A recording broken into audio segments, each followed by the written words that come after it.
Saya adalah siswa SMP Negeri 1 Surabaya dan saya sudah menanam 28.000 tanaman mangrove. Terus pas turun dari kapal itu, lumpurnya itu segini. Saya suka mungut sampah. It's a problem that we have to solve. Ini adalah sebuah masalah di depan mata kita. Yang berperan paling besar sebagai garda depan dari mencegah kerusakan lingkungan itu adalah masyarakat. Tetapi kita juga tidak boleh lupa bahwa kebakaran hebat akibat kerusakan gambut ya, Rasmundere Hayes ya, Singapura marah-marah gitu. Masyarakat silakan mengenali mengenai lahan basah dan melakukan aksi yang bisa dilakukan. Gitu. Mari jaga lingkungan, mari jadikan Indonesia kembali menjadi baru-baru dunia. Kalau kita nggak bertanggung jawab terhadap sampah kita, maka dampaknya rasakan sendiri di masa depan. Lebih baik kita mencegah dari diri sendiri, perbaiki dari sekarang, atau kalian tidak punya rumah.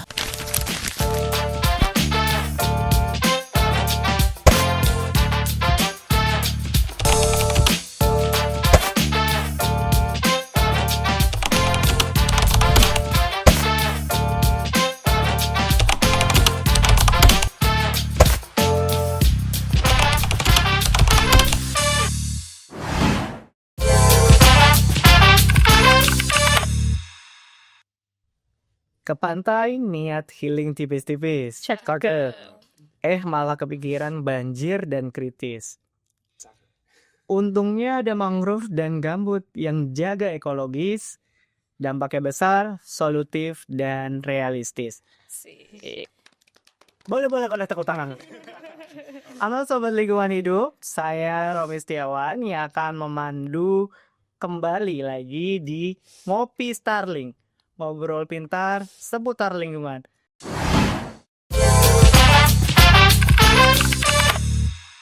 Selamat tahun baru 2026 dan akhirnya Ngopi Starling tayang kembali di episode 1 tahun 2026. Dan teman-teman tahu nggak, di tanggal 2 Februari 2026 nanti kita akan merayakan yang namanya Hari Lahan Basah Sedunia. Dan kamu perlu tahu bahwa Indonesia adalah pemilik ekosistem terbesar untuk ekosistem mangrove dan juga gambut. Dan karena ini kita sekarang lagi musim pancaroba, hujan di mana-mana, banjir dan kejadian lain-lainnya juga banyak sekali berdampak di seluruh Indonesia. Kita harapkan teman-teman tetap sehat, tetap aman dan nyaman, dan semoga bencana-bencana ini bisa berakhir dengan segera. Dan untuk itu, saya tidak mau kedinginan sendiri di studio. Saya sudah mengajak 3 narasumber kita. 1 masih belum punya KTP, 2 yang lainnya sudah punya KTP pastinya. Dan kita akan membahas tentang bagaimana peran-peran mereka ini dalam menjaga ekosistem mangrove, gambut, dan juga pastinya lingkungan yang lebih lestari.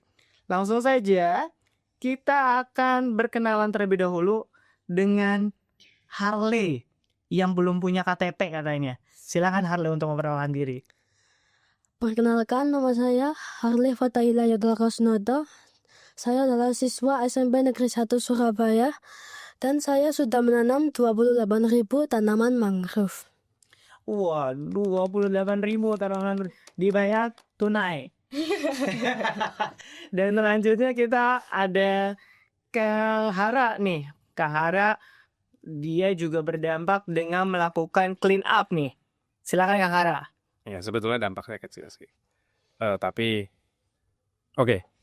Perkenalkan, nama saya Giri Marhara, lebih akrab disapa Hara. Saya suka mungut sampah. Oke. Gitu. Dan tapi bukan untuk mungut sampahnya aja gitu ya. Meskipun dampak pada lingkungan itu saya harapkan, tapi lebih kepada menimbulkan mindset shift dalam budaya kita supaya lebih asik dalam memandang kegiatan clean up. Dan sejak 2013 tercatat saya sudah mengumpulkan 2.856,01 kg sampah plastik, which is not a lot, nggak banyak. Tapi harapannya kalau lebih banyak orang lagi melakukan yang saya lakukan, dampak kolektifnya bisa semakin besar. Terima kasih Kang Hara. Semuanya berawal dari hal kecil. Kan kalau kata Agim, dimulai dari hal kecil, dari nih dan dari sekitar kita. Jadi memang kita harus pede dulu nih kalau mau ngajak kan. Nah, langsung ada teman saya sendiri, perempuan, tapi hobinya malah ke lapangan dan ke hutan-hutan.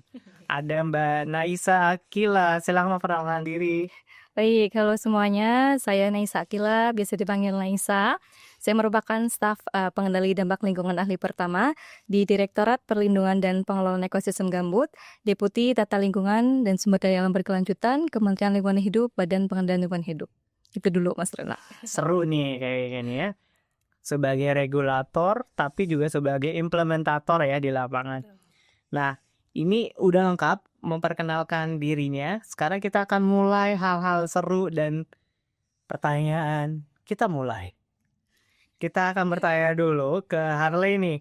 Harley, kamu 28.000 yang udah ditanam. Ya, Sejak kapan kamu mulai tertarik dengan kegiatan ini? Dan apa yang membuat kamu sadar ini tuh penting loh buat kita? jadi semuanya itu berawal dari saat saya sering melihat berita bencana yang terjadi di Indonesia. Dan saat saya membaca di media sosial bahwa luasan hutan di Indonesia semakin berkurang. Dari situ saya berpikir apa yang bisa saya lakukan. Oke, kenapa isu lingkungan jadi hal yang menarik buat Harley nih? Kan biasanya main Roblox siannya. Harley yang masih belia, main Mobile Legend, main FF, dan dipilihnya juga mangrove gitu. Kenapa Harley milih itu? Nah, karena mangrove itu manfaatnya banyak banget. Boleh cerita Kak? Coba. Ya. Nah, mangrove itu bisa menyerap karbon dioksida 4 sampai 5 kali lebih banyak dari tanaman lainnya. Dan mangrove juga bisa menahan bencana ya. Kayak abrasi, rob, tsunami gitu. Terus kamu tahu kamu udah nanam 28.000 itu kamu hitungin tiap hari? Iya, Kamu hitungin? Anggap aja kayak tabungan gitu ya. Berarti yang hari ini 1.000, hari ini 500, kamu hitung terus sepanjang tahun gitu. ya tapi aku nanamnya setiap minggu. Setiap minggu. Iya, Kamu sendiri atau dengan teman-teman yang lain? dengan teman-teman sama petani tambak warna. Oke. Di Wonorejo ya berarti. Kalau tadi Harvey kan dari Harley udah jelasin fokus kepada gerakan aksi lingkungan nanam mangrove.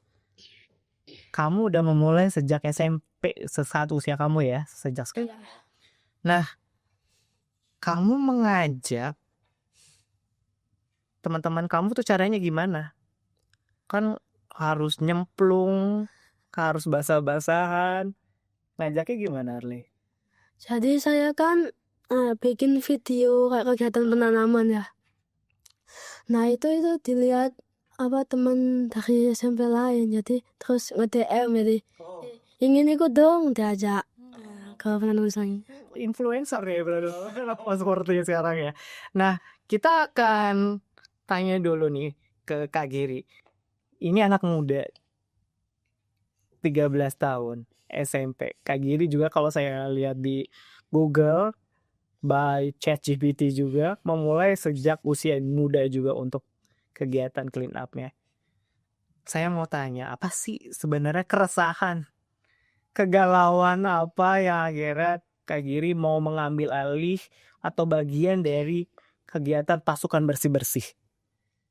Kalau saya sendiri sampai sekarang udah terbawa momentum kebiasaan dari lama ya, jadi bukan apa ya dulu saya kayak begitu, jadi udah akhirnya jadi jati diri sendiri gitu. Tapi kalau saya ingat-ingat kenapa saya mulai dulu, karena it's a problem that we have to solve. Ini adalah sebuah masalah di depan mata kita yang harus kita tuntaskan, harus ya. Jadi kita berangkat dari kewajiban. Tapi seiring waktu berjalan saya menyadari bahwa lama banget ya kita mengentaskan masalah polusi plastik, terutama sampah yang tersebar di luar sana kalau kita bersihin satu persatu. Dan apa istilahnya ya akhirnya lama-lama berkembang, oke, masalahnya di sini bukan sampah plastik ada di luar sana. Seiring waktu berjalan, seiring aku clean up, aku menyadari, sebenarnya masalahnya itu ada pada masyarakat, pada nilai-nilai mindset yang mengakar di dalam budaya kita sehingga kita membiarkan sampah yang ada di luar sana bertebaran. It's not the trash, bukan sampahnya yang masalah, perilaku kita yang jadi masalah. Sehingga yang perlu aku lakukan adalah apa istilahnya ya, social engineering. Bagaimana kita mengubah pandangan orang yang tadinya melihat sampah itu, wah diacukan, diabaikan. Sekarang udah sampahnya, ambil taruh di tempat sampah. Jadikan itu habit. Jadi keresahanku itu adalah pada keabaian orang-orang. Dan that's why aku memilih untuk mengambil inisiatif. Dan just do it. Ya akhirnya lama-lama ke bawah asik dan jadi bisa saya katakan lupa tujuan awalnya gitu ya. Tapi harapannya kalau misalnya semakin banyak orang melakukan ini, impact-nya semakin besar dan bukan hanya kita membereskan masalah sampahnya, tapi juga fundamental social mechanisms yang bertanggung jawab atas kelalaian kita. Tapi kalau boleh tahu latar belakang pendidikan Mas Hara apa? Oh, S1 sosiologi. Oke. Terus kalau sedikit aja sebelum kita nanti komprehensif lagi lebih lanjut, tingkat kepedulian masyarakat Indonesia tentang sampah tuh sejauh apa kalau menurut Mas Hara? Kepedulian ya. Jadi sebetulnya yang mencengangkan, saya akan berbicara bukan dalam kapasitas saya sebagai orang yang belajar sosiologi, tapi sekedar bayangkan saya masih seumur Harley. Waktu saya seumur Harley, saya kalau melihat dunia tuh, orang-orang kenapa gini ya, saya nggak ngerti. Kenapa sih mereka kalau misalnya habis mengonsumsi makanan ringan, itu dengan mudahnya saja melepaskan dari tangannya, terbawa ke sungai, pergi ke laut, yang akhirnya kita ketahui menyebabkan bioakumulasi mikroplastik di dalam badan si ikan itu, dan akhirnya masuk ke badan kita karena kita makan. Kenapa mengetahui banyak informasi orang masih aja buang sampah sembarangan? Setelah saya telah lebih lanjut, ini karena dampaknya nggak kerasa secara langsung. Sesuatu yang dampaknya tidak terasa secara langsung, orang itu akan less consume. Belum langsung kena dampaknya ya, dan kerasa langsung. Kan kalau ditonjok, kalau kerasa, Ya langsung dia adjust kan. kalau yang ke lingkungan itu memang ditabung dulu ya. Untuk ini banjir longsor. Terus tiba-tiba pas lagi ngecek kesehatan kok ada mikroplastik gitu kan. Ya, memang apakah lingkungan harus nonjok dulu ya kan? Tapi kalau lingkungan udah nonjok tuh jadinya bencana kan. Nah, itu yang menjadi masalah. Nah, sebelum kita akan komprehensif bahas itu, kita akan main games dulu. Tarik nafas. Gamesnya susah karena standar kompetensinya harus 70 untuk lulus ya. Jadi Mas Hara langsung mikir, apa pertanyaannya? Kita akan main games this or that. Ya, ini 3 pertanyaan aja. Tolong dijawab oleh 3 narasumber kita. Aksi turun lapangan atau edukasi kampanye di sosial media. Kalau Harley memilih yang mana? Aksi lapangan atau main di medsos? Aksi lapangan. Kenapa? Aksi lapangan ya pilihannya ya. Gak apa-apa, disimpan dulu alasannya. Kalau mana Isa? Aksi lapangan. Aksi lapangan. Mas Hara? Kedua-duanya. Kedua-duanya. Kenapa? Ini kan milih kedua-duanya nih. Karena buat saya aksi lapangan itu, tentu fokusnya di aksi lapangan. Kalau soal media sosial, sebenarnya kan kita bisa komit banyak, tapi kita juga bisa cuma ambil foto, upload. That's it. Nah, I believe kita sudah melakukan itu, Harley. Itu nggak sulit kan. Orang sampai DM gitu ya, sampai DM untuk ikutan, dan ujung-ujungnya hasilnya aksi lapangan. Gitu. pertanyaan kedua. Perubahan kecil tapi konsisten, atau besar tapi jarang dilakukan? Dari Mas Hara dulu. Pilihan yang sulit. Lebih baik kecil tapi sering. Kecil tapi sering ya. Yang penting konsisten. Kalau kata Ustadz lagi ya, istiqomah gitu ya. Yes. Kalau Anaisa? Sama, kecil tapi konsisten. Kecil tapi konsisten.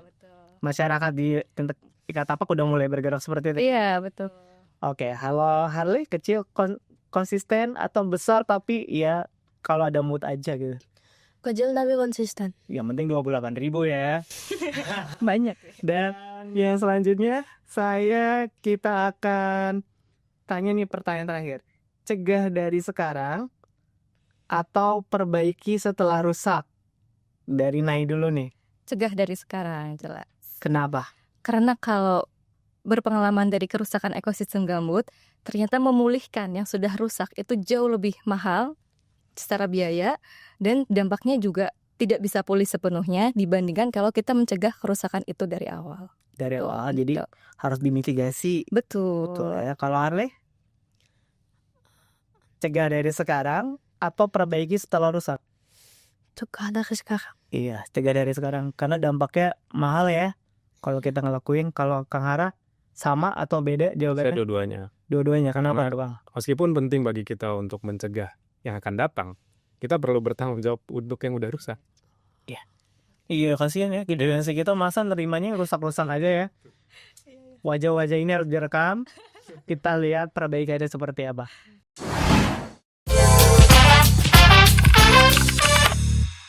Ya, tadi kita udah challenge this or that. Ternyata semua jawabannya penuh akan komitmen. Untuk kenal lebih jauh dengan 3 narasumber, kalau Naya udah kenal, karena dulu satu unit kerja, Kang Hara dan juga Le, aku coba cari-cari nih di Google. Nah, ada satu hal yang menarik yang aku temukan di Google, bahwa ada website sendiri punyanya Harley, dan Harley di websitenya itu punya produk yang namanya Eco Genius Pillow. Apakah produk ini sebenarnya, apakah kalau kita tidur pakai itu jadi genius atau jadi sebagai sadar lewat? Eco Genius Pillow itu seperti apa? Bisa nggak Ali cerita sedetail-detailnya? Itu apa dan bagaimana bisa terbentuknya Eco Genius Pillow itu? Bisa. Silakan. Jadi ekojenis pillow adalah bantal ramah lingkungan. Kenapa ramah lingkungan? Karena terbuatnya dari sampah plastik. Jadi saya dapat sampahnya itu saya ambil dari warkop sama laundry. Oh, Sampah plastik. Kenapa kok saya ambilnya sampah plastik? Karena sampah plastik itu sangat sulit untuk terurai.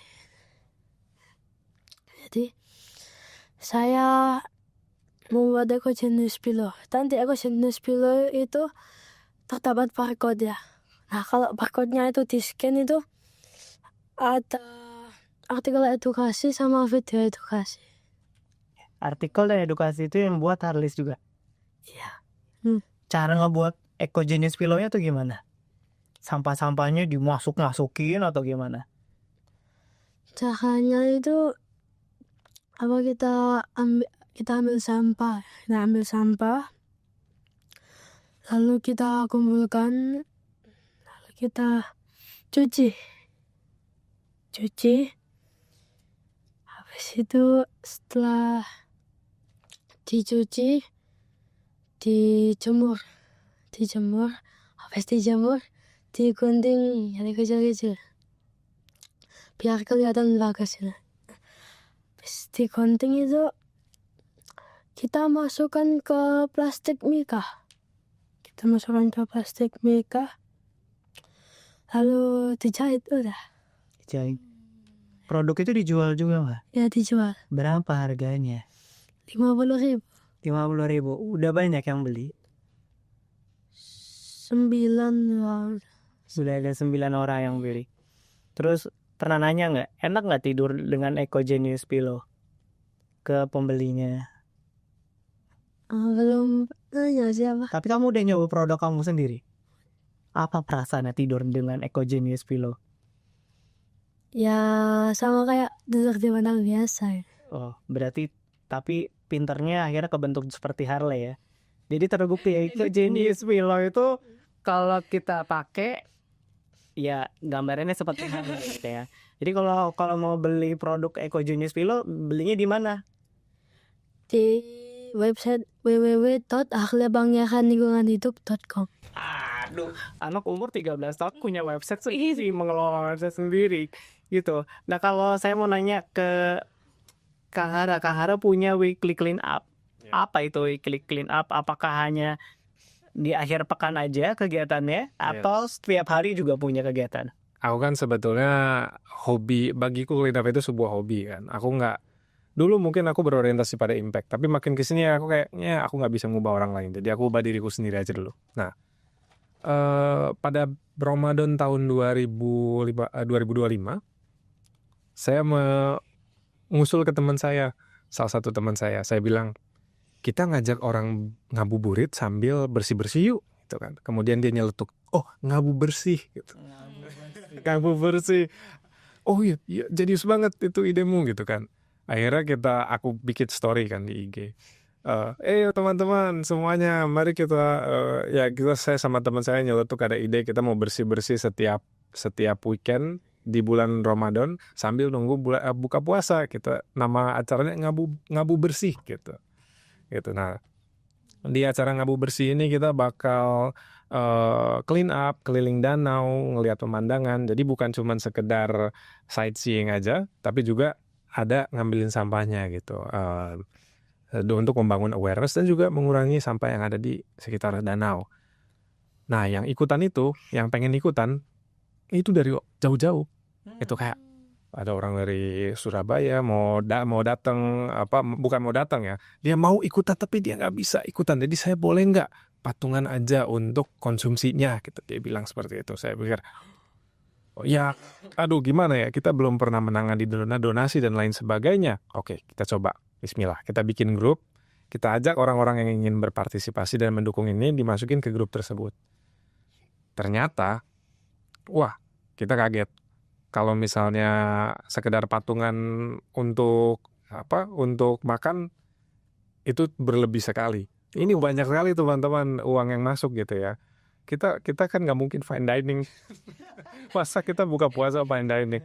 Akhirnya saya usul ke teman-teman di grup karena orang-orang yang patungan itu semuanya saya masukkan ke grup supaya mereka bisa pantau transference, pertanggung jawabannya dan lain sebagainya.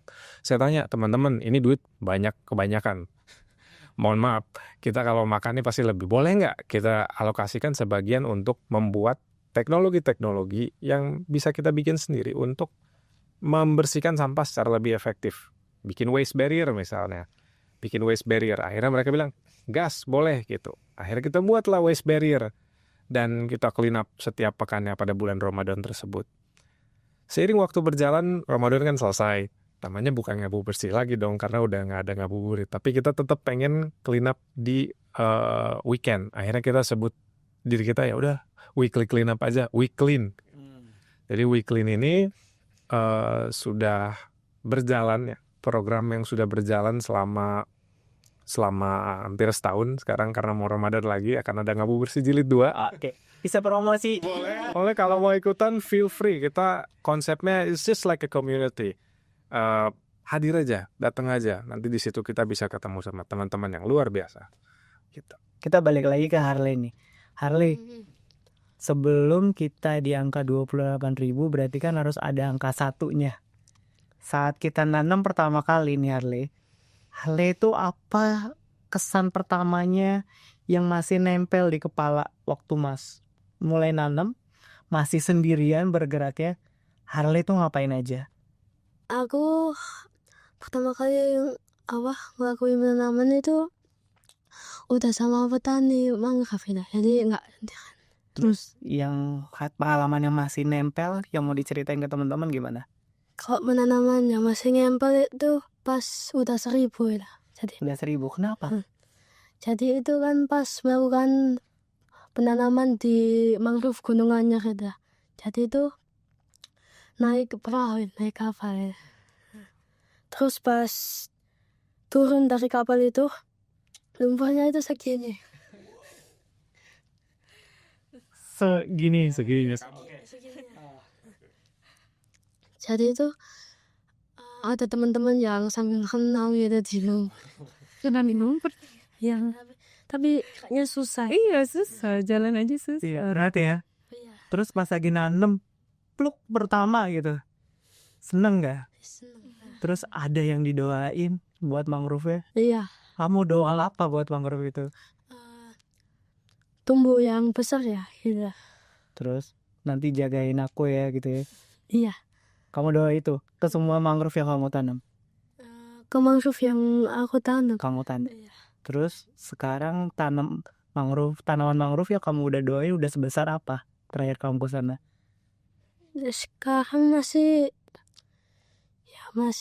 belum setinggi pohon lah, masih pendek lah itu. Iya. Seneng banget kamu dapat itu. Momentum itu. Senang.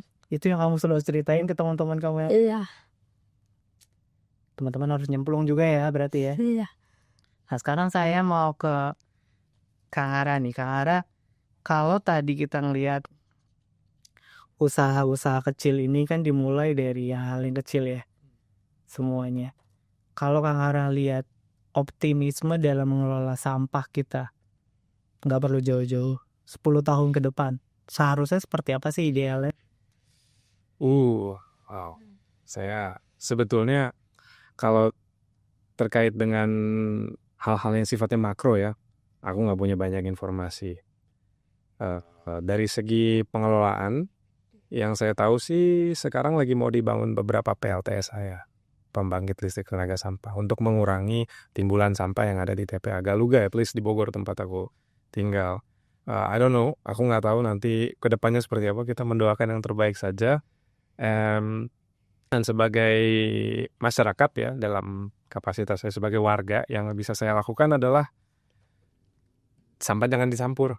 Jadi kalau misalnya ada sampah organik yang bebauan ya, yang bau-bau seperti sisa makanan, dedaunan, yang bisa terurai dengan alami, itu jangan dicampur dengan plastik. Karena ketika dicampur dengan plastik dan kita buang ke truk-truknya DLH, Dinas Lingkungan Hidup, nanti itu akan menimbulkan cepat penuhnya si TPA tersebut, dan di jalanan kita jadi bau, dan kita punya, dan makin menguat itu stigma negatif terhadap sampah. Saya ingin orang itu kalau misalnya lihat petugas kebersihan itu, mereka look up, bukan look down. Sayangnya di masyarakat kita sekarang kalau kita berpapasan dengan truk sampah, orang tuh konotasinya negatif. Saya sendiri membudayakan dari sejak saya SMA, kalau misalnya ada truk sampah lewat, sebisa mungkin kita hormat atau minimal nyapa ke abang yang nyetirnya. Nah, mereka sebenarnya adalah pahlawan-pahlawan lingkungan kita loh ya. Exactly. Mereka adalah pahlawan-pahlawan yang sering kita abaikan. Pada tahun 2019 ada kejadiannya, koreksi if I'm wrong, ada seorang petugas kebersihan di Bandung, TPA, salah satu TPA di Bandung, Wawan namanya, beliau meninggal kena tetanus dari tusuk sate. We never remember about him. Kalau menurut aku, beliau itu harus kita celebrate, itu perjuangan dia gitu ya. Kita terlalu cepat melupakan gitu. Dan kita ingat bahwa petugas-petugas yang terpapar bahaya di luar sana, saya waktu itu sempat jadi surveyor di Bandung, melihat performa TPS di sana, itu buat petugas-petugas kebersihan biasa, di tangannya ada banyak cocol-cocol bolong kena tusuk sate, tapi mereka kebetulan ya aman aja, nggak kena tetanus dan dan sehat-sehat aja. Tapi artinya mereka terpapar loh hal-hal seperti ini. Sampah-sampah ini kan bekas mulut kita, bekas makanan kita. Kenapa kita dengan kita tidak mindful ya membuangnya gitu. Jadi be mindful of your trash. Karena sampah yang kamu pegang sekarang ini akan diserahkan ke suatu pihak, ke orang lain. Orang lain akan megangin sampah kamu. Gitu. Jadi please gitu, pilah sampah dengan baik. That's my message ya. Kita balik ke Harley lagi. Kalau Harley bermimpi apa dengan apa yang Harley udah tanam di 10 tahun ke depan? Mangrove jadi apa Harley? Jadi pohon. Jadi pohon. Terus manfaatnya untuk apa? Untuk mencegah abrasi, tsunami gitu. Udah pernah ngeliat belum satwa-satwa mulai datang saat Harley udah mulai nanam? Sudah. Apa yang datang, ikan kah atau apa? Ikan. Paling banyak ikan ya. Nah sekarang kita ke Mbak Naisa. komunitas kecil, aksi-aksi kecil digabungin. Sebenarnya KLH merespon apa sih terhadap program-program yang berbasis komunitas? Mungkin di gambut dan juga mangrove yang sudah dilakukan oleh KLH BPLH. Oke. Jadi terkait program ya yang sudah dilakukan oleh Kementerian Lingkungan Hidup, khususnya terkait pemulihan ekosistem gambut dan ekosistem mangrove. Jadi kan kalau di ekosistem gambut ini kan program pemulihannya itu kita secara komprehensif juga ya Mas Romi. Jadi kita mencakup areal masyarakat maupun areal pemegang izin usaha atau konsesi. Nah, jadi kegiatan pemulihan yang kita lakukan di ekosistem gambut ini sebetulnya prinsipnya ada 3R, rewetting, rehabilitasi vegetasi, dan juga revitalisasi ekonomi. Nah, kemudian kalau di lahan masyarakat ini dilakukan dengan program Desa Mandiri Peduli Gambut. Jadi melakukan pembinaan kepada Desa Mandiri Peduli Gambut. Kemudian di ekosistem mangrove sendiri juga ada Desa Mandiri Peduli Mangrove. Nah, di DMPG atau Desa Mandiri Peduli Gambut ini sejak tahun 2020 sudah ada 300-an lebih desa yang sudah dibina begitu. Kemudian di area konsesi, untuk konsesi yang sudah melakukan pemulihan itu total luasannya sudah ada 4,15 juta hektar begitu. Belum lagi untuk kegiatan rewetting atau pembahasan kembali di lahan gambut ini sudah ada 1.120-an sekat kanal yang dibangun dengan luasan areal pembasahan mencapai 49.000 hektar. Jadi sebetulnya pendekatannya itu tadi secara komprehensif kita menyasar ke area pemegang izin usaha dan juga di lahan masyarakat begitu. Kenapa masyarakat harus menjadi kunci Oh iya. program pemulihan Mbak Nay? Apakah ya ini bukan ngomongin masalah pemerintah, kan semuanya selalu ini menembaknya ke pemerintah. Kenapa masyarakat memegang peranan kunci dalam program-program tersebut? Betul, jadi kita tahu bahwa masyarakat di Tapak itu kan sebetulnya mereka juga garda terdepan ya, walaupun dalam dalam intervensinya tetap perlu ada pemerintah. Jadi masyarakat ini mereka yang tinggal di sana, mereka yang hidup berdampingan baik di lahan basah ya, baik di mangrove maupun di gambut begitu. Jadi tentu dan di sana masyarakat ini punya banyak kepentingan juga, maksudnya terkait ekonominya ya begitu. Ada yang berdampingan dengan bijaksana begitu, tetapi ada juga mungkin pihak-pihak yang akan ingin melakukan konversi lahan begitu untuk keperluan ekonomi.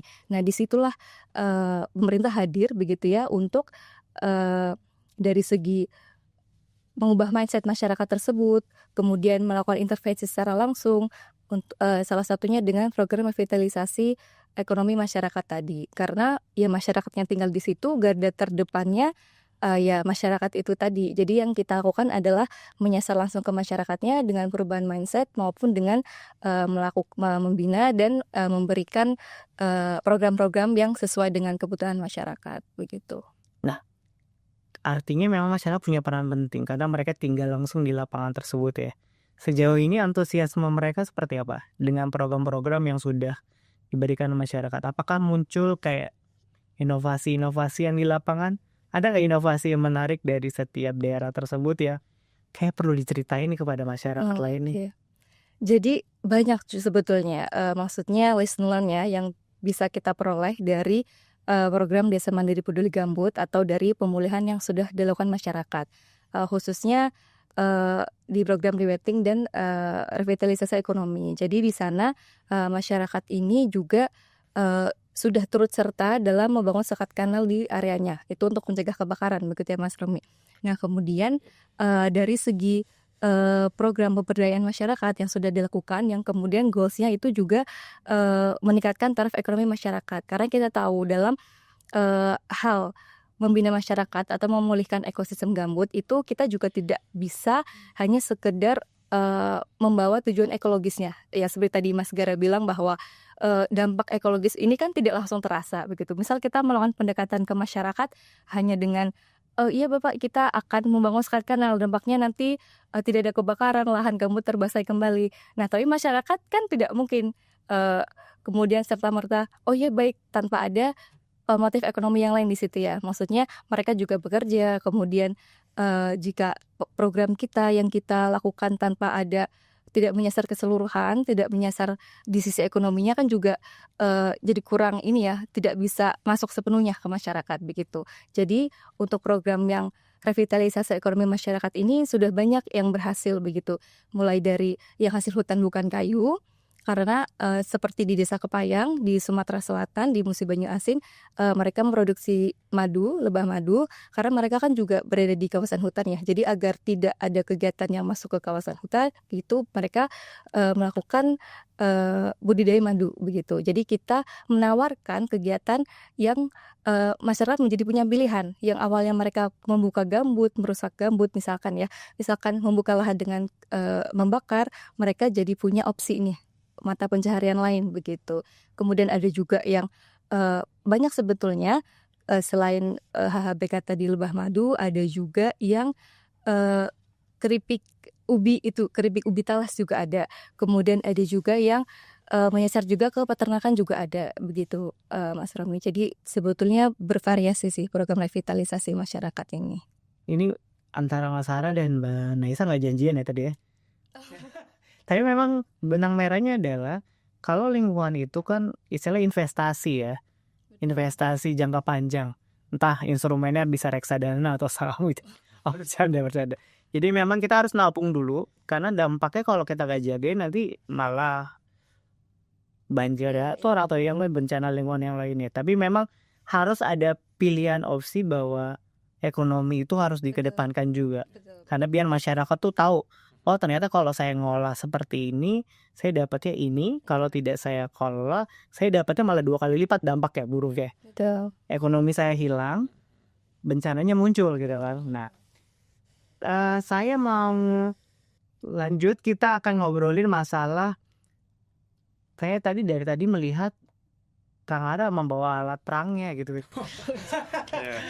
Nah ini sebenarnya apakah ini selalu yang dibawa setiap kemanapun Kang Hara pergi, atau ini memang hanya istilahnya gaya-gayaan aja nih gitu kan, bawa gitu kan, padahal nggak ada manfaatnya juga. Hara, cerita ini alat perangnya itu untuk apa gitu? Ya, jadi ini zaman sekarang semua sudah berubah. Harley bisa dengan mudah ya, sebenarnya bukan dengan mudah juga ya, pasti dengan susah payah. Tapi kita postingan di sosial media, kemudian ada orang yang mau ikutan gitu kan. Andai saja ada sosial media dulu, mungkin saya nggak secapek dulu gitu kan. Dulu salah satu yang nggak ada juga adalah somehow pencapit sampah nggak masuk ke Indonesia waktu itu. Dan kalau sekarang kita udah banyak all shop ya, kita bisa pesan, oh saya mau yang model seperti ini, yang ini mau diimpor dari mana, kak, kita bisa pesan dulu. Kita kalau bayar itu harus pakai kredit card, belum ada metode pembayaran seperti sekarang. So aku melihat di internet banyak kali pencapit sampah, tapi saya nggak bisa, ada yang punya. Akhirnya saya bikin sendiri. 2013 pada saat saya memutuskan pengen keluar clean up. Aduh, pegel ya kalau misalnya kita mengutin sampah satu persatu sambil kita bungkuk ke bawah, kemudian berdiri lagi. Aduh, lama-lama sakit. Meskipun saya masih muda bertenaga, tapi tetap mencok. Nah, akhirnya saya kembangkan pencapit sampah saya sendiri, yang modelnya datu desainnya itu aneh, lain dari yang lain gitu. Karena saya ngarang. Nah, saya sebut Peggy dari penjepit jemuran, terinspirasi dari jepit jemuran. Jadi Peg kan bahasa Inggrisnya. Dan ini saya bawa kalau misalnya saya mau keluar clean up untuk bersih-bersih. Tapi karena saya bikin versi kecilnya juga, sebenarnya aslinya panjang. Saya bikin versi kecilnya sehingga ini bisa saya bawa kalau misalnya lagi jalan-jalan. Ini versi travel ya. Bikin sendiri? Ya, bikin sendiri. Travel pack.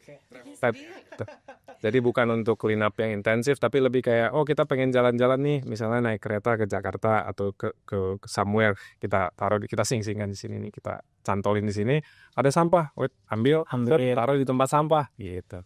Jadi kita jadikan bagian dari our daily life gitu. Ini everyday carry untuk aku. Jadi jadi ini selain dompet yang pasti, handphone, ini alat ini selalu dibawa ya. Kalau perjalanan jauh. Kalau misalnya dekat-dekat ya, saya kalau mau cuci tangan dekat, jadi tinggal ambil aja sampah, taruh di tempat sampah. Pernah nggak melakukan aktivitas clean up di daerah lahan basah Karena kan mangrove salah satu tantangannya adalah polusi plastik juga. Pernah melakukan hal yang aku di situ. Tinggalnya itu di danau ya sekarang di Bogor. Aku nggak tahu apakah itu masuk ke lahan basah atau tidak. Tapi yang jelas pengalaman-pengalaman seperti yang dialami oleh Harley, masuk ke lumpur-lumpur, itu saya mengalami juga gitu. Dan saya malah takut gitu ya, karena takut nggak bisa keluar gue. Tolongin dong. Biasanya kalau misalnya saya nyangkut di lumpur, saya menggunakan teknik ya, jadi berlutut gitu supaya lepas kakinya terus jalan, berlutut lepas lagi terus jalan gitu. Tapi kalau terlalu dalam saya juga nggak tahu gimana tuh keluarnya. Nyari masih ada bisa aja kok. Tapi nggak ada yang narik atau gimana kalau lagi tenggelam itu? Ada yang narik. Isi bawa-bawa pelayan itu, penelayan itu ya? Iya. Ya. Berarti safety rescue keren juga ya bawa penelayan. Kalau boleh kita lanjut ya. Jadi tadi kan danau lahan basah ya Mbak Naisa ya? Salah satunya ya. Di transisi bisa disebut lahan basah sih Mas. Nah, Betul. berarti kan banyak nggak atau khawatir nggak dengan kondisi sampah-sampah di lokasi tersebut? Aku juga ingin menyambung terkait dengan keterlibatan masyarakat ya. Jadi betul, sebetulnya yang berperan paling besar sebagai garda depan dari mencegah kerusakan lingkungan itu adalah masyarakat. Pemerintah meskipun punya kapasitas atau mungkin teknologi dan peralatan alat berat dan lain sebagainya, seringkali ya kita harus inisiatif juga dari kita sendiri gitu. Dan salah satu concern terbesar saya adalah masyarakat masih banyak yang abai. Again, karena insentif ekonomi tadi belum ada. Jadi pendekatan saya adalah volunteering gitu. Siapa yang mampu, siapa yang sanggup, ayo kita ikutan, kita bersihin sampah yang bisa kita bersihin. Begitu. Nah, harapannya dari pemerintah bisa mendukung sehingga masyarakat yang mungkin secara ekonomi masih butuh juga bisa berpartisipasi. Seperti itu. Sampah plastik itu banyak masuk dari aliran-aliran inlet menuju danau. Dan kita sudah memasang beberapa waste barrier dari jerigen-jerigen bekas untuk menghalangi si sampah-sampah itu untuk masuk ke danau dan turun ke sana gitu. Jadi kita yang kita lakukan adalah kita tahan sampahnya di aliran inlet, kita angkat ke tepian, kemudian kita pilah di situ. That's they already do the sorting gitu. Setelah dipilah, upaya apa Mas? Kita pilah dan si sampah ini jadi 3 kelompok ya, akan ke 3 alamat yang berbeda. Yang low value itu akan ke tempat pengelolaan sampah low value. Yang high value itu kita donasikan ke pemulung. Kemudian residunya, yang residu banget baru kita ke TPA atau ke DLH ya, melalui DLH. Kita jadi anti pembakaran sampah. Kita tidak menimbun sampah secara sembarangan gitu. Kita hanya sebagai pengatur lalu lintas lah. Anda ke sana. Jadi Seru ya? seru banget. Seru banget ya. Jadi memang kuncinya nemu lagi nih, anak muda, komunitas, masyarakat adalah kuncinya. Karena pemerintah itu kan matanya nggak bisa kok Iya. seluruh Indonesianya. Karena mereka punya keterbatasan lah.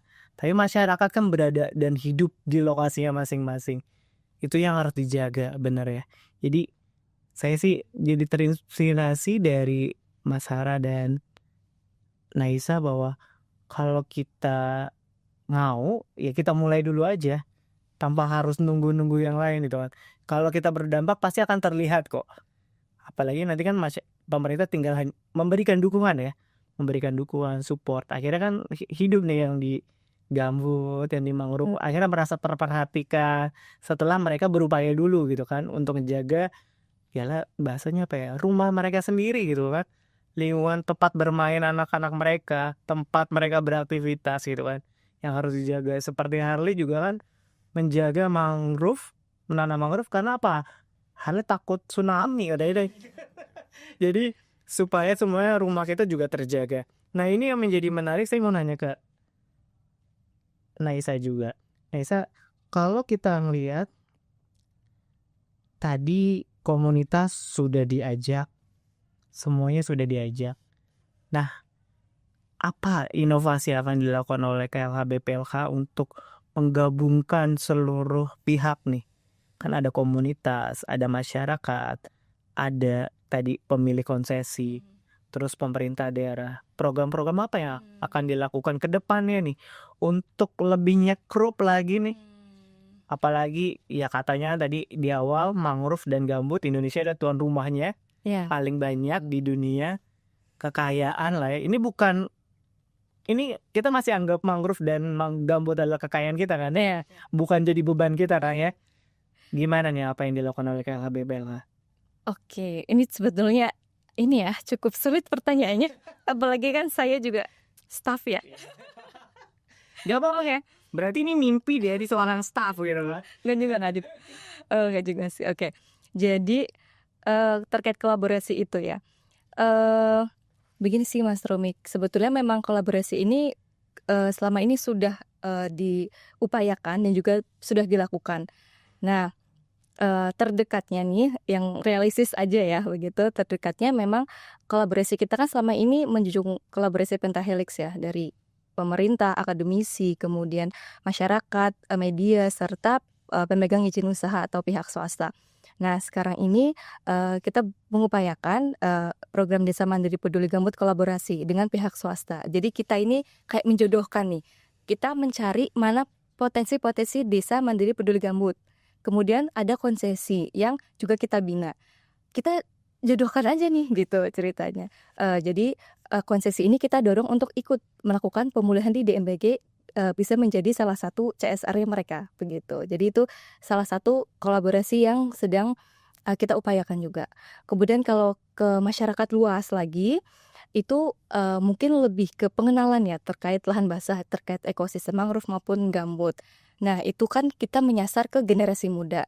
Memang saat ini kalau di APBN ya, untuk kalau kita masuk ke generasi muda, katakanlah ke pendidikan, ke sekolah itu masih minim ya. Tetapi melalui hibah luar negeri, melalui proyek yang ada di ekosistem di gambut, itu di Impli Project kita juga menyusun kurikulum gambut di Sumatera, di Jambi dan Riau kalau tidak salah. Jadi di area-area dengan ekosistem gambut luas ya di Sumatera itu disusun kurikulum gambut kepada sekolah-sekolah begitu Mas Remi. Jadi itu salah satu upaya lah untuk secara lebih komprehensif ya kita mengenalkan pentingnya perlindungan dan pengelolaan ekosistem gambut. Tuh. Kita berbicara resiko. Kan tadi tantangan terbesar sebenarnya di masyarakat ya. Saya justru penasaran. Tapi ini jangan ya, amit-amit tuh. Jika lahan basah di Indonesia rusak, gambut, kita punya bayangan itu loh, gambut, mangrove rusak lah istilahnya. Sebenarnya yang paling dirugikan itu siapa? Ya, itu sebetulnya ya terkait kerusakan lahan basah ini ya. Nah, kalau mangrove tadi terkait sampah juga dari yang dibilang Mas Hara tadi itu nyekrup juga tuh Mas. Jadi ternyata sampah ini kalau di ekosistem mangrove kalau sampai sampah ini masuk di ekosistem mangrove dan mencemari kawasan mangrove itu bisa menghambat pertumbuhan mangrove gitu.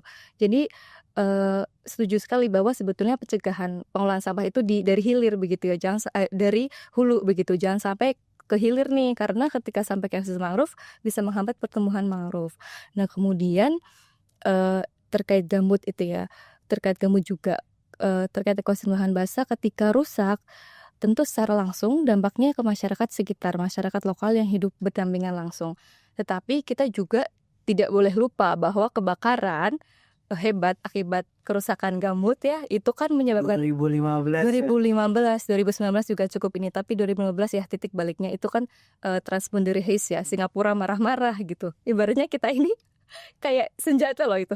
lagi ngebakar. Bisa ngebakar. Iya, jadi dampaknya itu tidak main-main sebetulnya ya. Bahwa kalau misalnya kita berpikir bahwa ya dampak pertama tentu ke masyarakat lokal, tetapi kalau itu sudah semakin besar tentu dampaknya sudah skala internasional ya, seperti yang di 2015 itu.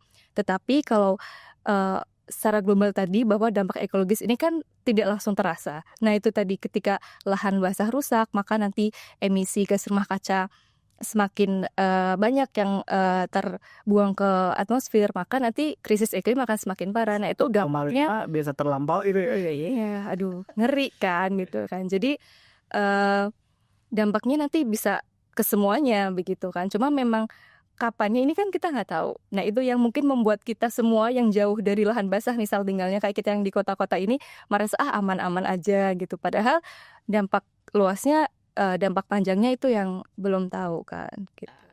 Kalau boleh muncul ini ditekenin lagi nih ya. Merusak lingkungan artinya menabung bencana.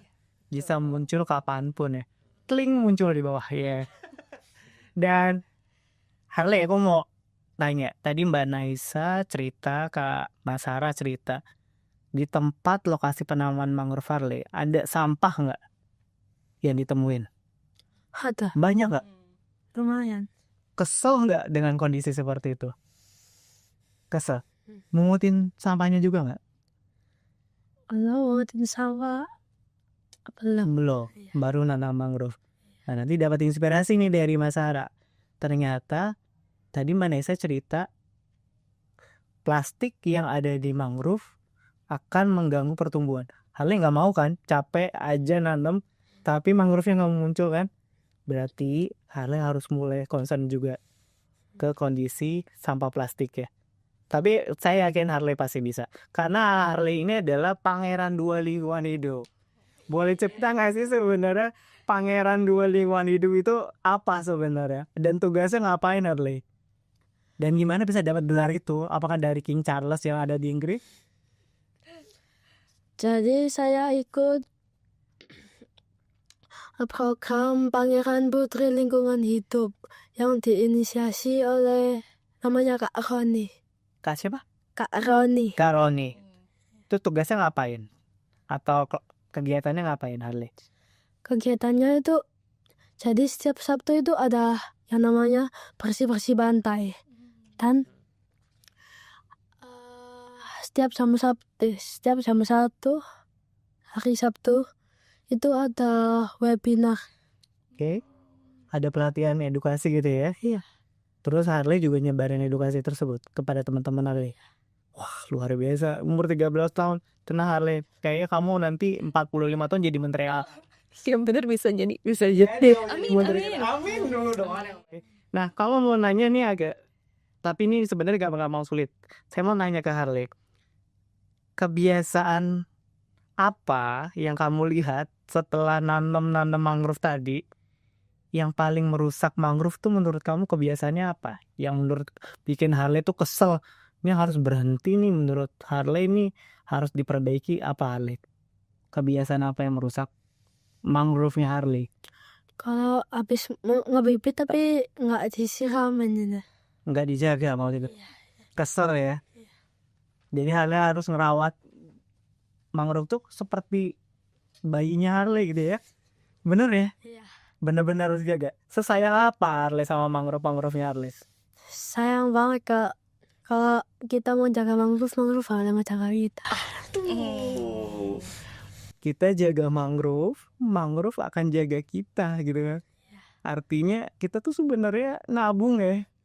Nabung untuk diri sendiri ya berarti Harley. Target sampai Harley dewasa berapa yang bakal ditanam menurut Harley? Bisa 1 juta nggak? Kalau menurut Harley? Kalau sampai dewasa, Atau mungkin Harley mau sampai kapan nanam mangrove? sampai dewasa, Sampai tua. sampai tua. 1 juta harus terlewati berarti ya. Nanti kalau misalnya kita kan Harley pasti menikah, punya anak, pengen ngajakin juga Iya. nanam mangrove. Luar biasa banget. Tepuk tangan buat Harley itu.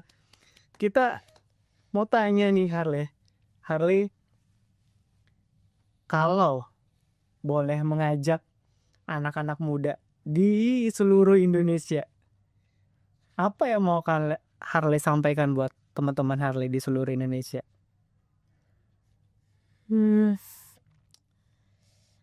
Siapa? Mari mulai menjaga lingkungan bukan besok Tapi hari ini Gen Z dan Gen Alpha punya kekuatan besar untuk membawa perubahan. Mari mulai menjaga lingkungan, mari jadikan bumi menjadi paru-paru dunia. Luar biasa. Dan sekarang ini kita mulai ke segmen-segmen akhir. Sebelum segmen akhir saya mau minta pantun ya nanti dari masing-masing semua orang. Boleh dipikirkan terlebih dahulu. Kita mendapatkan inspirasi dan pesan yang luar biasa dari Kak Hara, mulai dari SMP juga di usianya Harley sudah mulai. Naisa 13 tahun dulu ngapain? Masih mancing belut. Asing. Sejalur ya. Kan belut kan di lahan mas.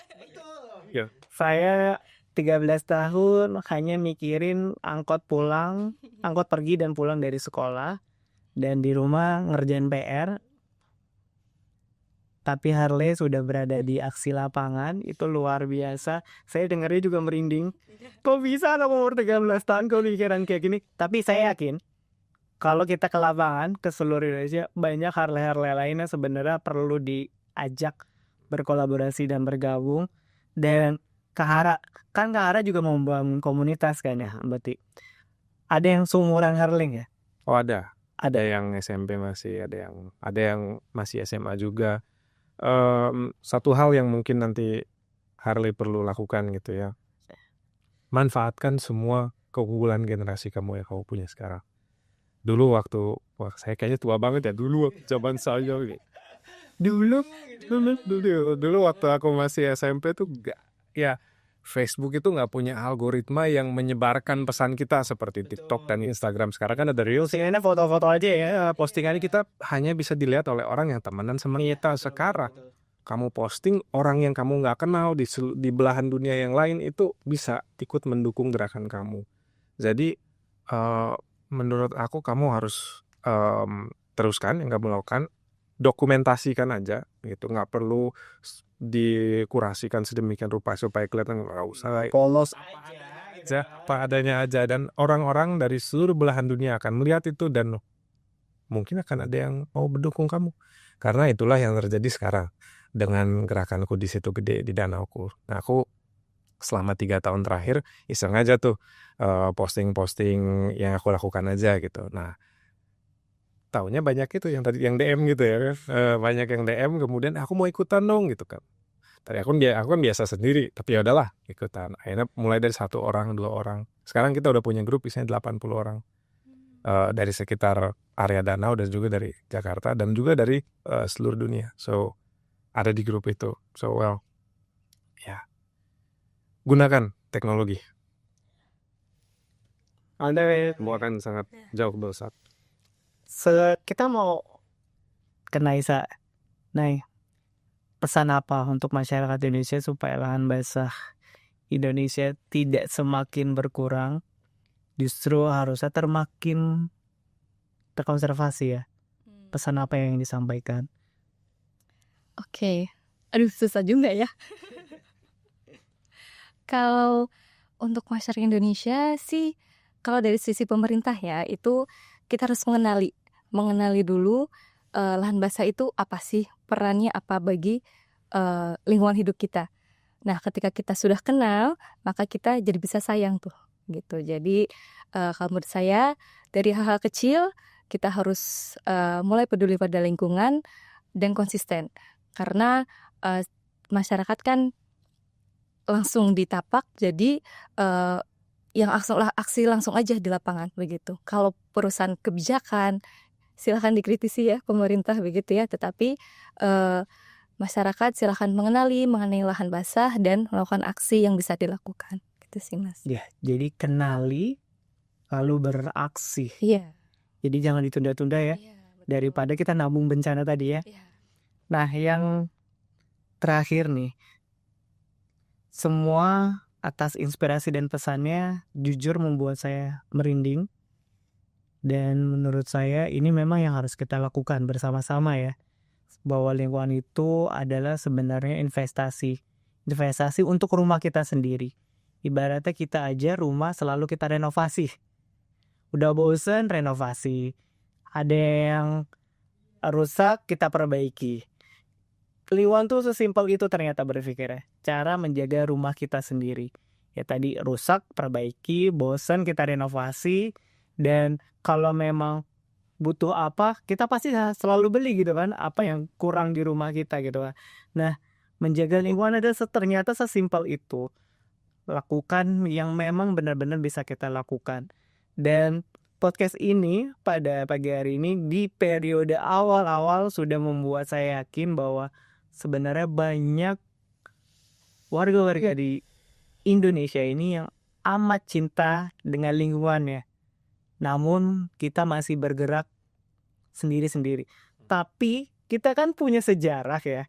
Kenapa kita bisa terjajah? Karena kita dipecah belah dan belum bersatu.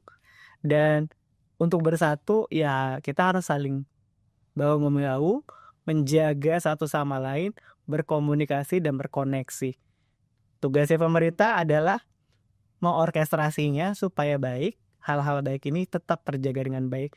Harus ditemukan Harley selanjutnya di lokasi-lokasi lain, harus ditemukan Kahara selanjutnya, dan kita juga harus mengapresiasi komunitas-komunitas yang secara konsisten sudah berjalan dengan baik. Dan nah, ini sudah di bagian akhir, kita akan closing. Saya ingin mulai mendapatkan pantun-pantunnya, dan kita akan memberikan ajakan nih kepada masyarakat, closing statement, kira-kira apa yang harus kita lakukan untuk lingkungan. Tidak hanya untuk lahan basah, tapi lingkungan sebagai rumah kita. Dari, kayaknya Harley udah siap nih ya, untuk pantunnya. Kita mulai dari Harley dulu. Harley, silakan. Udah siap deh kayaknya Harley deh. Jalan-jalan ke Taman Prestasi. Jangan lupa mampir ke Surabaya Kriya Galeri. Dengan semangat sinergi dan kolaborasi, hijaukan bumi untuk generasi negeri. Ada pesan yang mau disampaikan? Pesannya buat teman-teman Harley atau seluruh masyarakat? Pesannya yang itu tadi sih ya. Yang terakhir tadi. Boleh diulang lagi, nggak apa-apa. Mari mulai menjaga lingkungan bukan besok tapi hari ini. Generasi Z dan generasi Alpha punya kekuatan besar untuk membawa perubahan. Mari jaga lingkungan, mari jadikan Indonesia kembali menjadi baru-baru dunia. Amin, terima kasih. Kang Harwa nih, udah siap belum? Wah, ini Udah siap disambut kata cakep. saya mikirnya tuh mungkin barusan banget. Jadi let's try ya. Belum dicoba di mulut nih. Oke? Cangkul tanah biar gembur. Jangan sampai alam menangis. In the name of Mother Nature, let us all sanitize. Sampai beneran ya.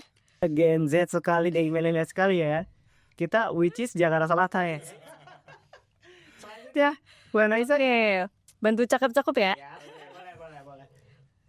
Apa udah apa? Taman Nasional Berbak Sembilang adalah situs Ramsar. Lokasinya ada di Pulau Sumatera. Aku lupa. Gak boleh apa-apa. Kita lihat dulu. Mau diulangi? Iya, aku mau ulang lagi. Tuh, pas. Aku lupa sih. Tapo contekan. Ya, aku bukan contekan lagi. Aku udah buat loh padahal dari tadi pagi.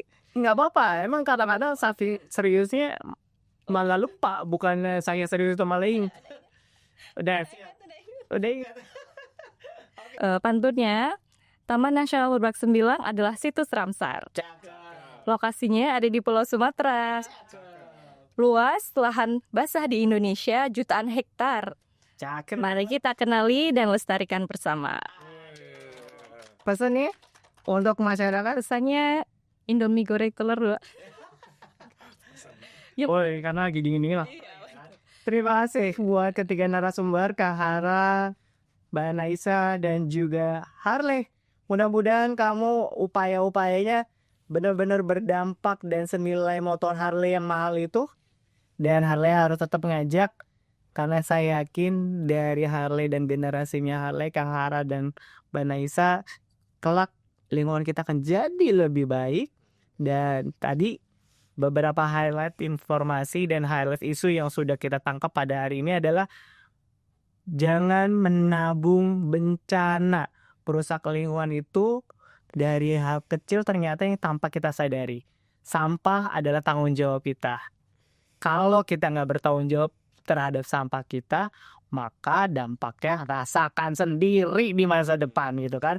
Jadi jangan sampai apa yang kita lakukan karena kita cuek dan tidak peduli, justru malah berdampak buat kita sendiri atau bahkan keluarga, teman, dan lingkungan kita yang lebih luas.